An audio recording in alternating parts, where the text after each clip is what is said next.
Very nice.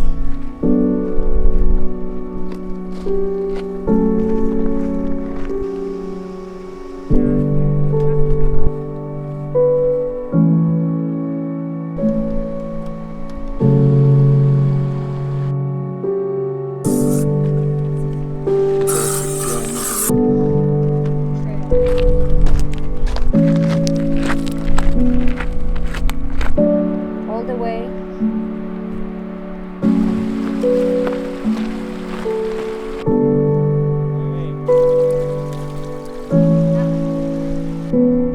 Acá hay un montón.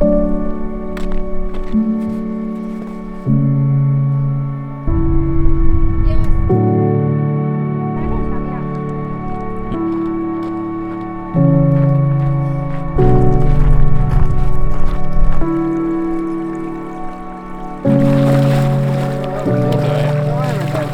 It goes deep. Oh, it's.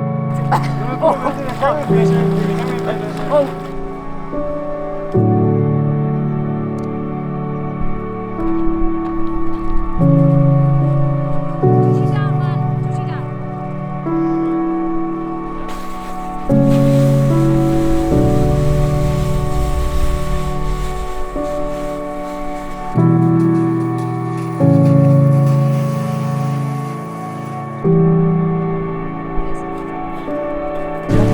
No, no, estoy sacando una foto nada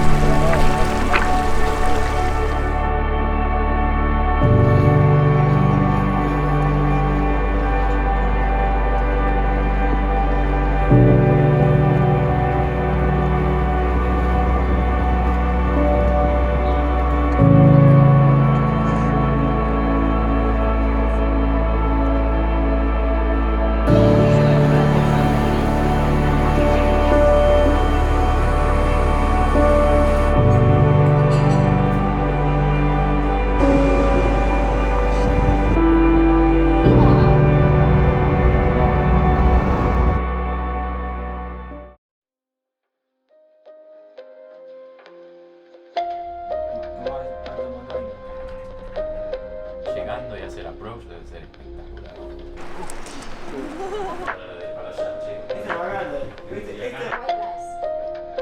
No. Me mareo.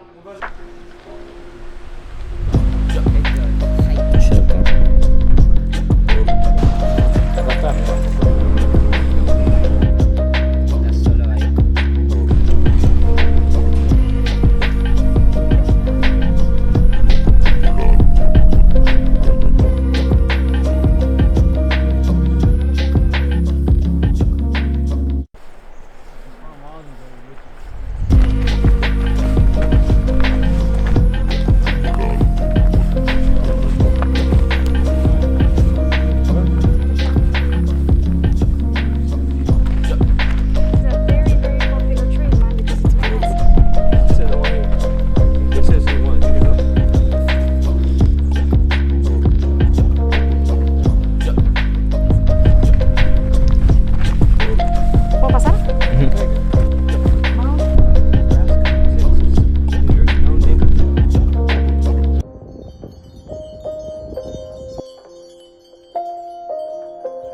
Everybody eating.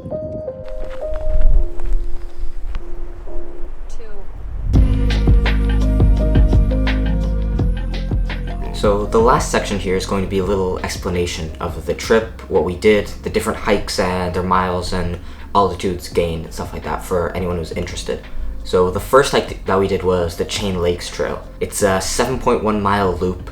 It has 1,700 feet of elevation gain. If you start in the Heather Meadows Visitor Center parking lot, then you can start at a low elevation and climb and do basically all the uphill in the first stretch.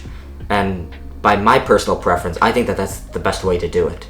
Doing all of the uphill, and then you can coast and some little ups and downs, but you don't have some like big up, down, and stuff that you do on the other way, where you start down, you go down, up.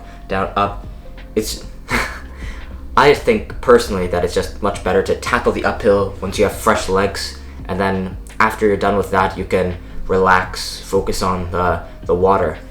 And if you are doing it this way, then after you're done with the big uphill, you go down and you can have a nice refreshing swim in the iceberg lake, which is very nice. Some people like starting at Artist Point, which is starting like up here, then you traverse down, you have a downhill, you get to the iceberg lake, and then you have to go up, and then down again, and then up again to get back to Artist Point. I'm just not a fan. The second day was Parmigian Trail. It's an 11.6 mile trail with 2,500 feet of elevation gain. I'd recommend this hike more for an intermediate hiker, maybe intermediate to like more advanced.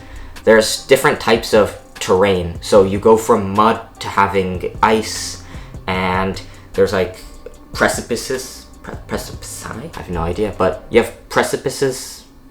That just sounds weird. But you're on the edge of the mountain. Like, you could fall off, basically, if you're not being careful. And it can be a bit scary if you're not good with heights or if you're not very experienced with mountains like that. When you're done, when you get to the end of that trail, you get to a lake, which is called the... I have no idea what this lake is called. But once you get to the end of the trail, you'll go down and find a lake. And this one is much colder than Iceberg Lake. In Iceberg Lake, I was able to like swim around for maybe 10 minutes. In this one, I jumped in and I had to get out right away. It was freezing cold. On the third day, I didn't film anything. We did a short hike, which we didn't plan to do because we left our Airbnb too late to do the original hike that we planned. But this hike was okay. It had a lot of bees and it didn't have the same spectacular views that you get in the best hikes of Washington. So I probably wouldn't recommend it as much. On the fourth day, we traveled from Deming to Whistler. In the middle, we went to Vancouver.